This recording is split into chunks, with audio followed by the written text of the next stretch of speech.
गुलामियों के जंजीर में माँ जकड़ी हुई थी आजादी लाने के लिए, अपने देश के नौजवानों की लहू मांगती थी। आखिर में अपने देश के नौजवान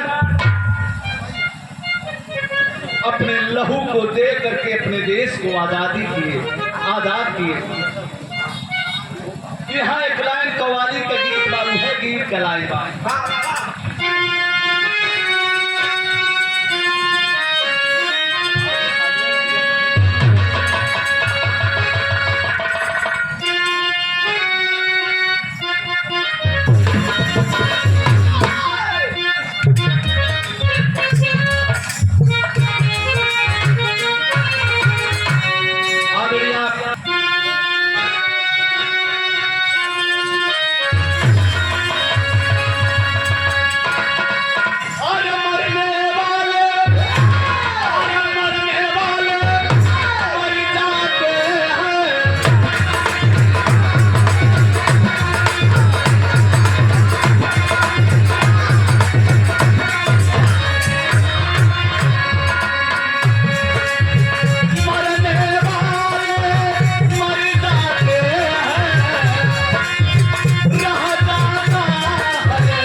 यादव प्रेस बस्ती आपके कथनों द्वारा 100 रुपए से सम्मान हुआ।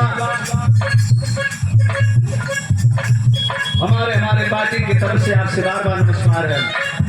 लेकिन विरह में कहानी पे गौर करेंगे क्या?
लगो कहानी बा कहवा कयो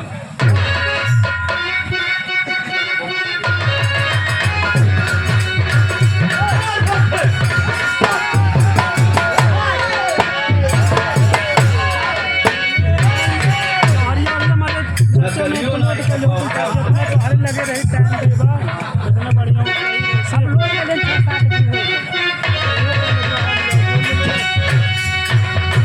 सब लोग अरे मेरठ की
दो भाई थे।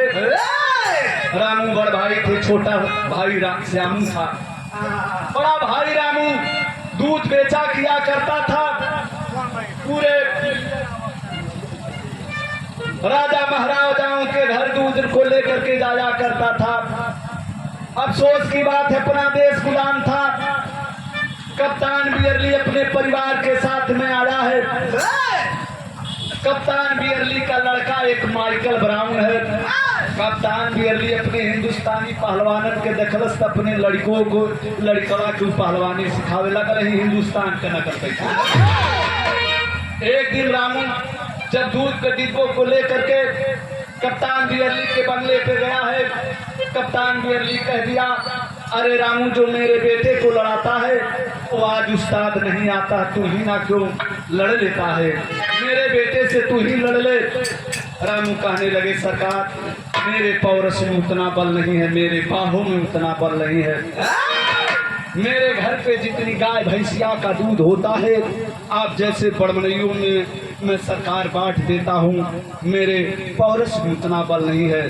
बारे कप्तान बियरली जैसे एक मालिक अपने कुत्ते को ललकार देता है, उसी तरह से कप्तान बियरली अपने बेटे माइकल ब्राउन को कुत्ते की तरह ललकार देता है। उसी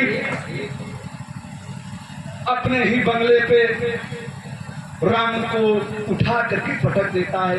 रामू अपने सर को झुका लिए दूध के डिब्बे को लेकर के आते हैं माँ के सामने। जब सर को झुका देते माँ पूछने लगती, अरे बेटा आखिर में क्यों उदास है? माँ से रो रो करके सारी दास्तां रामू पहलवान अरे रामू बता देते हैं। रामू जब बता देते हैं माई के बड़ा दुख पहुंचो। माँ कह देती है, आज से मेरा बेटा दूध बेचना बंद कर देगा, आज से मेरा बेटा कभी नहीं दूध बेचेगा।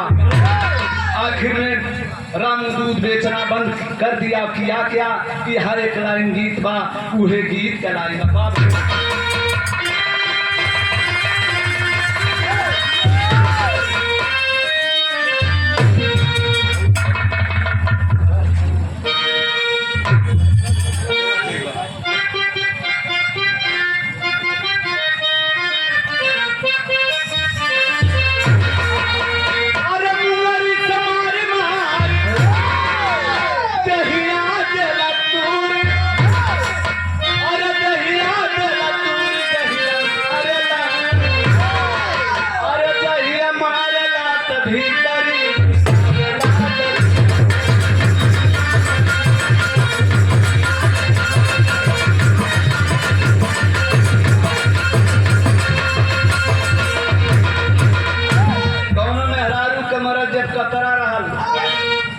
जौने दिनों कर लही जाते जमाना में वह फिल्मिया जो 3 घंटा दिखा जब कतरे लह जाता है कपिल देव बाबू तो फिल्म दिखावे तब वह का हमार सैया जहिया मारे वो दिन मछरी या भीतरी घुसावे ला जाती।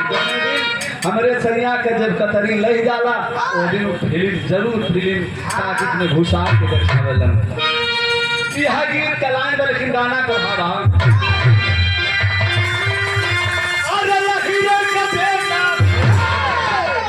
बिरादरी पे नावा है तो यादव कुल की ये कहानी, लेकिन इस देश के लिए यादव नहीं, हर बिरादरी के लोग देश आजादी में लड़े, कोई वंचित बिरादरी नहीं है कि कौन ना बिरादरी अपने देश के लिए उन अंग्रेजों से नहीं लड़ा है। लेकिन कहानी यादव कुल वंश से चलती है क्या?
रामू अपने छोटे भाई श्यामू को पहलवान बनाने लगा।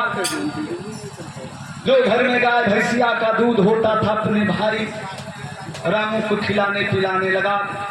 रामू को पहलवानी सिखाने लगा। एक दिन रामू जब पहलवान बन करके पहलवानी के दहलीज पे होते हैं, उस समय एक दिन भाई अपने भाई से कहता, भैया ये आपके अपमान का बदला आपका छोटा भाई जरूर लेगा। बात जौनी समय में भाई से भाई बात सुनन, आंखों में आंसू आ गया। ऐसा जब मेरा भाई कह रहा है जरूर मेरे अपमान का बदला लेगा। समय गुजरने लगा, नतीजा निकल का तरज बदल गई।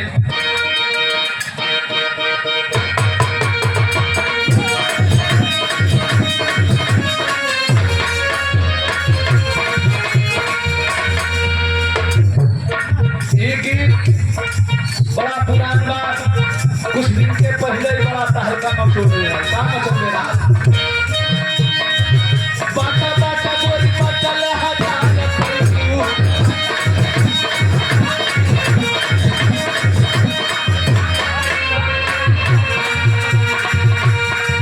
नाही बाटा करो करना चाह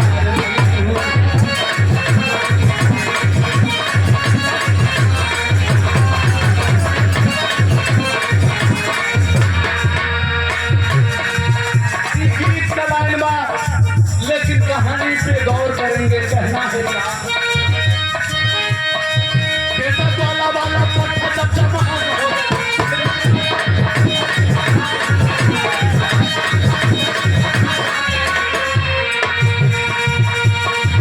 मेरे पुराना भी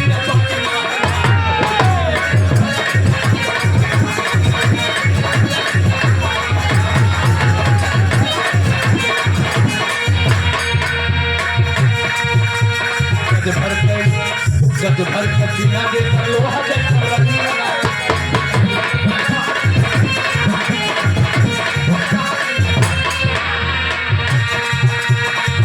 अरे भाग्य हजी होती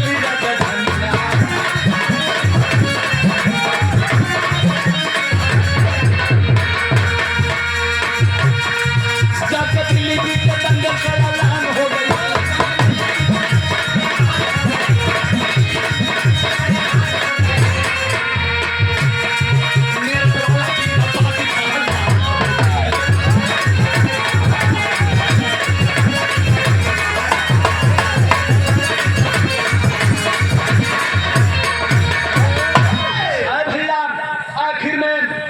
हिंदुस्तान का अच्छा खासा पहलवान निकल गया।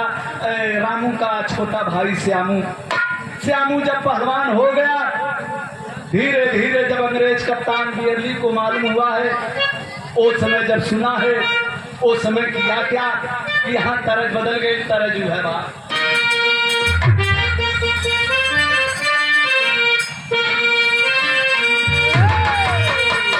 वह गीत का लाइन अरे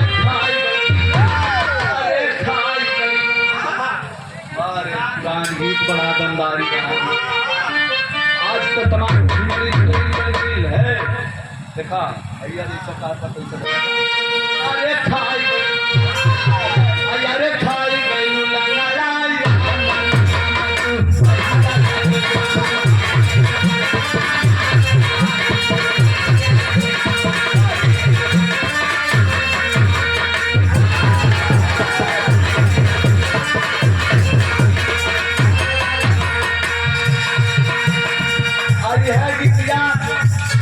जब गवरिया में निकाह होला या मेहरारू मर्द में होला, जब मर्दा कहला काम अरे खाई गैला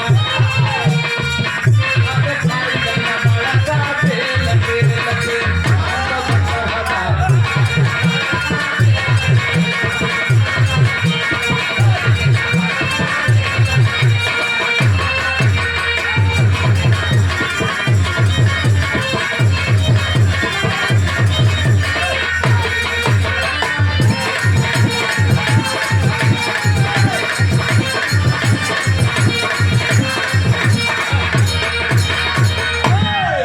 यह गीत का लाइन वाले लेकिन गाना का भावा उस समय नतीजा निकलल का अरे बोला अंग्रेज, अरे बोला अंग्रेज का पता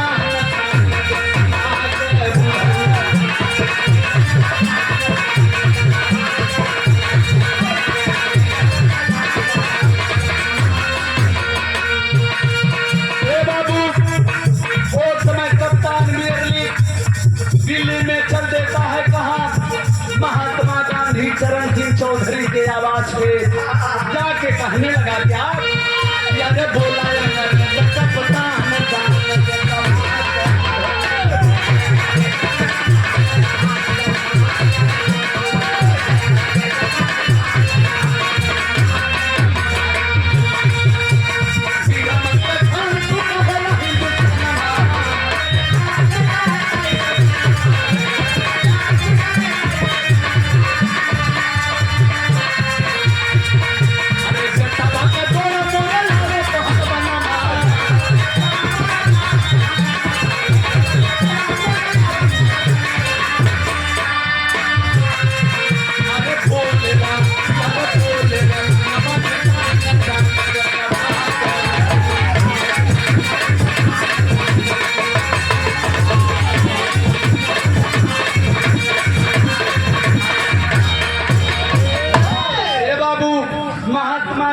चरण सिंह चौधरी के आवाज पे जाकर के कहने लगा अरे नेताजी आप लोग खादी का कुर्ता खादी का टोपी दे करके झूठ बोलते हो, कहते हो मेरा देश रामकृष्ण गौतम की धरती है, आल हरूद लोरिक सावर की धरती है, ये मैं मानने के लिए तैयार नहीं हूँ।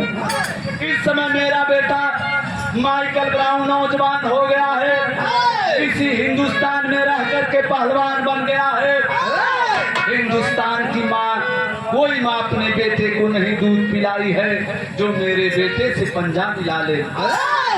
ये बतिया जब महात्मा गांधी और चरण सिंह चौधरी सुनल करजवा मुरी गई और जब करजवा मुरी गई नतीजा निकल का हो गीत का लाइन है बा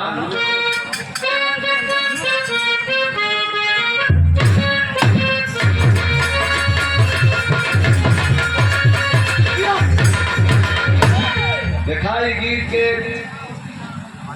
पहले बार कैसेट में गौलन ये दुनिया में ना हो बुल्लू दादा गौलन का गौलन और काल का तवा से बना मोर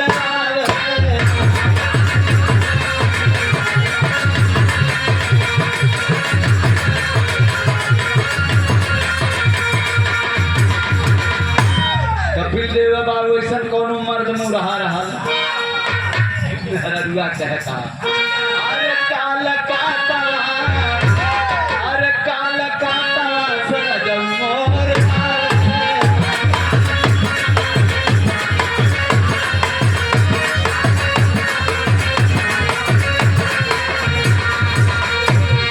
अखिया मोर फरका अरे फुफुदिया मोर पहले जमाना कौनो चिट्ठी पाती ना रहा मेहरारू के कौनो ना कौनो परोहन बता दे कि हमार सरिया आवत तार पहुँचने में तो कभी जल्दी पहुँच जात रहा लेकिन अंतरदेशी जगह लिख के आवत मारी डाकिया लोग उन्हें पहुँचाई ना लेकिन वो समय कौनो न कौनो अंग मेहरारू के फर्क जा देखा श्याम हुआ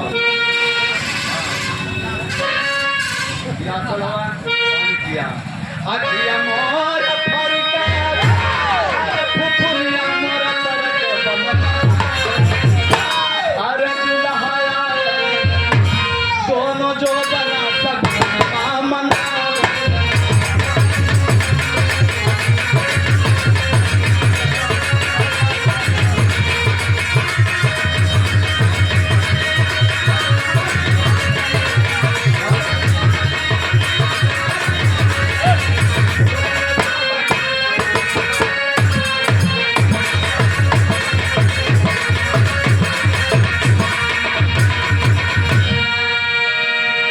आदरणीय श्यामू बहुत अच्छे ढोलक वादक नकाह के पावन धरती से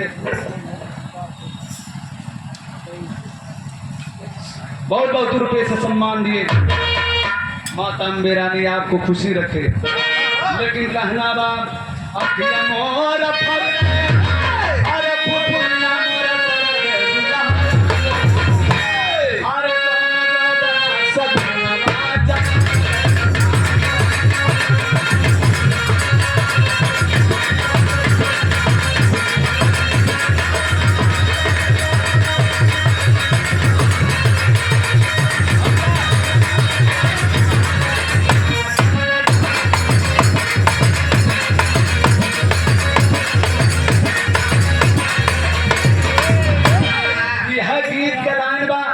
लेकिन कहानी पे गौर करी है का नतीजा निकल का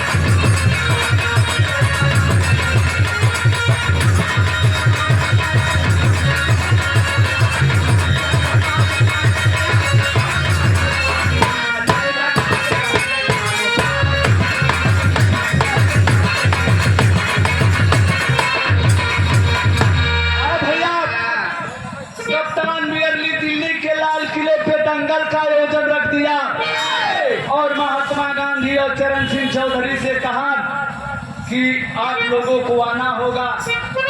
और इतना नहीं, मेरे देश के भी पहलवान रहेंगे, मेरा बेटा रहेगा, हिंदुस्तान के सभी पहलवानों को बुलाना होगा। महात्मा गांधी चरण सिंह चौधरी स्वीकार कर लिए। गौर करेंगे, जिस दिन दिल्ली के लाल किले पे दंगल का आयोजन रखा गया और जब समय में मेरठ के रहे वाला श्यामू पहलवान के मालूम भइल बा, वो मेरठ शहर से स्टेशन से गाड़ी को पकड़े हैं, दिल्ली स्टेशन पे आकर के दिल्ली के लाल किले पे पहुंच गए। देख रहा है नौजवान, नतीजा निकलल का कहना बतरजू है बा।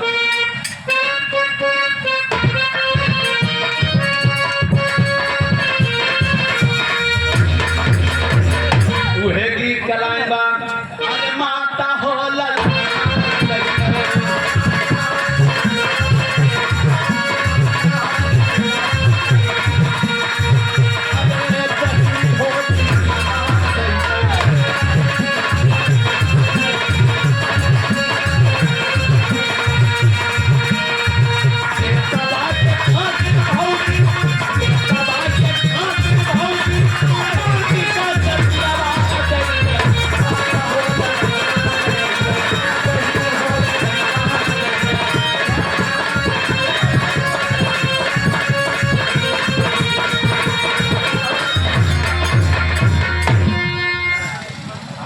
भैया बात तोहार कभी अलग लिख लेना कि है गीत कलाएं बा, लेकिन कहना बा का अरे पानी के लिए चल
श्यामू पहलवान सोचने लगा कि अखाड़े पे लड़ते लड़ते अपने जान की हुती दे दूंगा, लेकिन मैं भारत माता के दामन में दागी नहीं लगने दूंगा। यही नौजवान घर से प्रतिज्ञा करके बाबू चल देता है। दिल्ली के लाल किले पर जिस समय अपने देश का नौजवान पहुंचता है, देखता है तमाम हिंदुस्तानी नौजवान पहलवान पहुंचे हैं। अंग्रेज कप्तान बियरली का लड़का माइकल ब्राउन अखाड़े पे घूम रहा है, लेकिन कोई उससे हिम्मत नहीं है कि पंजा के मिला ले।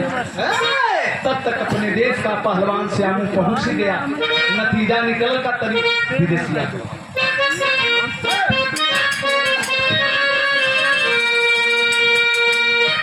अरे पहुंची अखाड़ा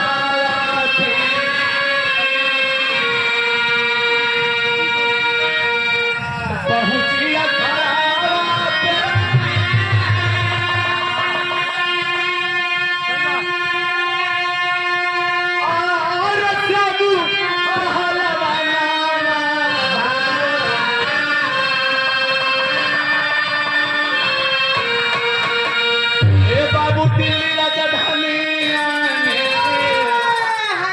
झूठे हिंदुस्तानी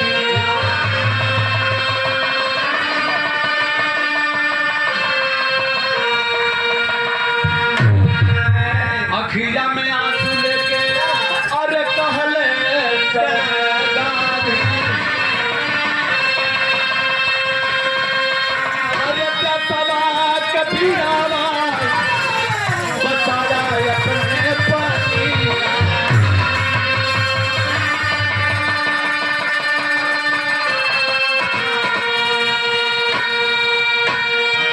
श्यामू पहलवान जब दिल्ली के लाल किले पे पहुंचता है, महात्मा गांधी चरण सिंह चौधरी का नजर जब अपने देश के नौजवान श्यामू पे पड़ता, इशारा दे करके बुलाते हैं। जाकर के पैर को छुआ है नौजवान। महात्मा गांधी कहने लगे, बेटा आज देश के सम्मान की जरूरत है, देखना भारत माता के दामन में दागी मत लगने देना, अखाड़े पे लड़ते लड़ते मर जाना, लेकिन पीठ को दिखा करके मत भागना बेटा। पर अपने देश का नौजवान जिसने बात को सुना है, कलेजा चौड़ा हुआ, किया क्या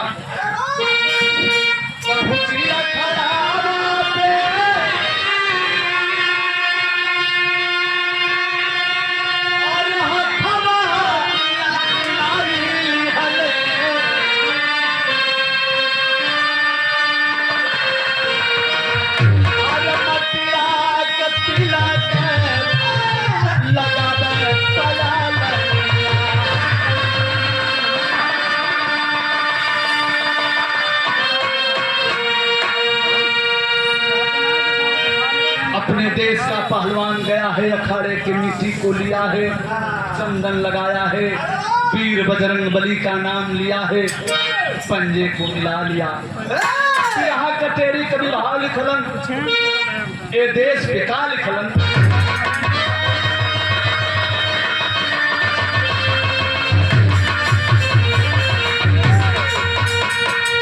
अरे जमानी बोले बंदे मातर, अरे बाबू जमानी बोले बंदे मातर, अरे ना हर पीढ़ी बघेला बेटा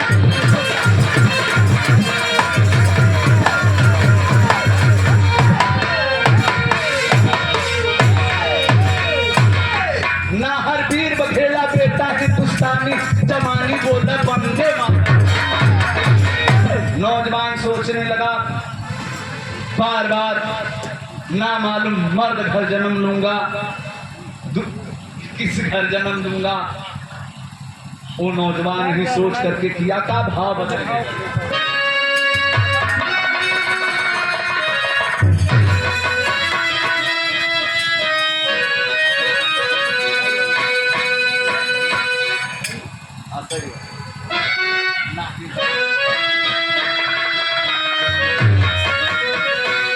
अरे गरज के बोला नहर हट्ठा कट्ठा पट्ठा यही है। गरज के बोला नहर हट्ठा कट्ठा पट्ठा यही है। अरे तोर माई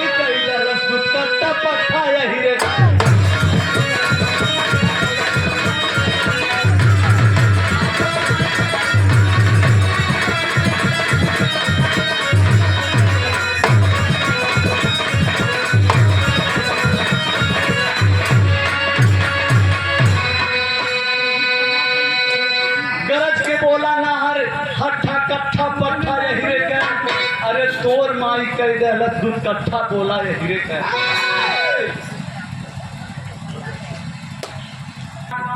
गरज के बोला नहर हट्ठा कट्ठा पट्ठा ये हीरे के अरे तोर माई कह दहलत दूध कट्ठा बोला ये हीरे का वो समय अपने देश का नौजवान नहीं कहा है क्या अरे गरज के बोला नहर हट्ठा कट्ठा पट्ठा ये हीरे का अरे तोर माई कह दहलत दूध कट्ठा बोला ये हीरे का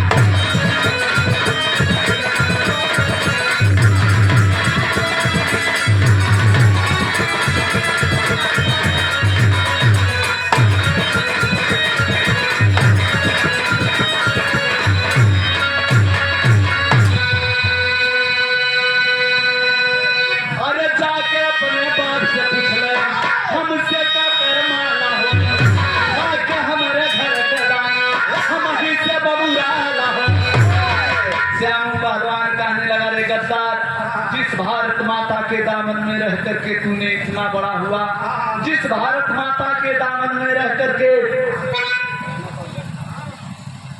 पानी पिया दूध पिया अन्न और जल को ग्रहण किया रे गद्दार आज तूने उसी भारत माता को गाली दे रहा है ना तो उस समय अपने देश का नौजवान किया क्या अरे उठा के पटका जब पत्थर के पट्टा पट्टा अरे उठा के पटका जब पत्थर के पट्टा पट्टा अरे तोर मारी पे जल दुर्घटना बोला यही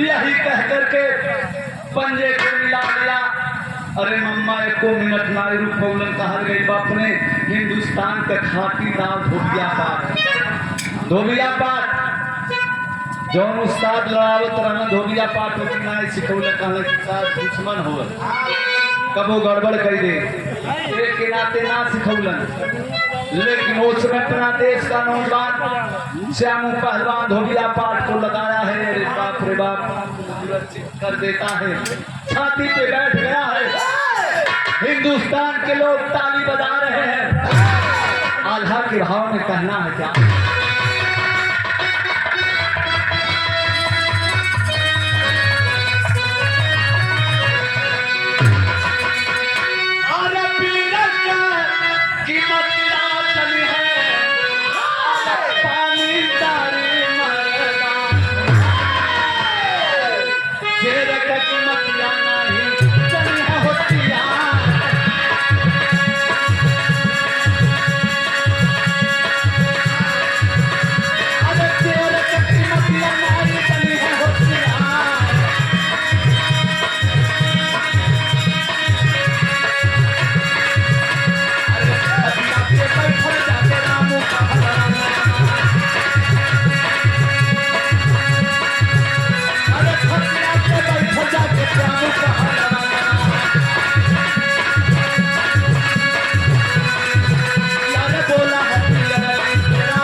जब छाती पे बैठा है माइकल ब्राउन अंग्रेज का बाप कप्तान बियरली था बाबू कप्तान बियरली के बगल में रामू बैठे थे जो श्यामू के बड़ भाई थे और जिस समय छाती पे बैठ गए उस समय बाबू रामू अंग्रेज कप्तान बियरली को ऐसे ऊंचे से मारता है तुरंत अंग्रेज ऐसे ताकता है रामू कहने लगे देख रहा है अरे जो तेरे बेटे के छाती पे सवार है वो और कोई दूसरा नहीं है बल्कि मेरा छोटा भाई श्यामू है। जिस समय इतनी बात अंग्रेज सुना है अपने रिवाल्वर को उठाया है, तड़ातड़ रामू के सीने में गोली को चला देता है। और जब रामू के सीने में गोली को चला दिया, रामू भारत माता के दामन में धाराशाही हो गए। अंग्रेजों की गोली चलने से अपने हिंदुस्तान के लोग भागने लगे, क्योंकि उस समय अंग्रेजों का हुकूमत था। लोग भयभीत होकर के अपने हिंदुस्तान के लोग जब भागने लगे, देखता है श्यामू पहलवान कि मेरा भाई रामू को गोली लगा है। बारे भाई आज भाई को भाई बचाने के लिए चलता है बाबू। तब तक भाई सदा के लिए भारत माता के दामन में सो चुका था। उसी समय रामू श्यामू लौट करके अखाड़े पे जाते हैं, अखाड़े के मुद्दर को उठाते हैं। जैसे महाभारत के अंदर एक ही बाण से अर्जुन पिता और पुत्र का हत्या किए थे, उसी तरह से राम गधे को उठाता है। गधे को उठा करके कप्तान बियरली और कप्तान बियरली का जो लड़का माइकल ब्राउन था, उसी गधे से चूर चूर करके हत्या कर देते हैं। अफसोस की बात है अपना भारत देश गुलाम था, गुलामियों के जंजीर में भारत माँ थी। तब तक अंग्रेजों की फौज आ ही जाती है। केवल का आखिरी के भाग में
अंग्रेजों की फौज आ गई।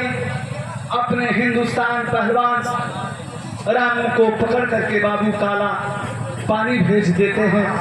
यहीं से बिरहा की कहानी समाप्त हुई।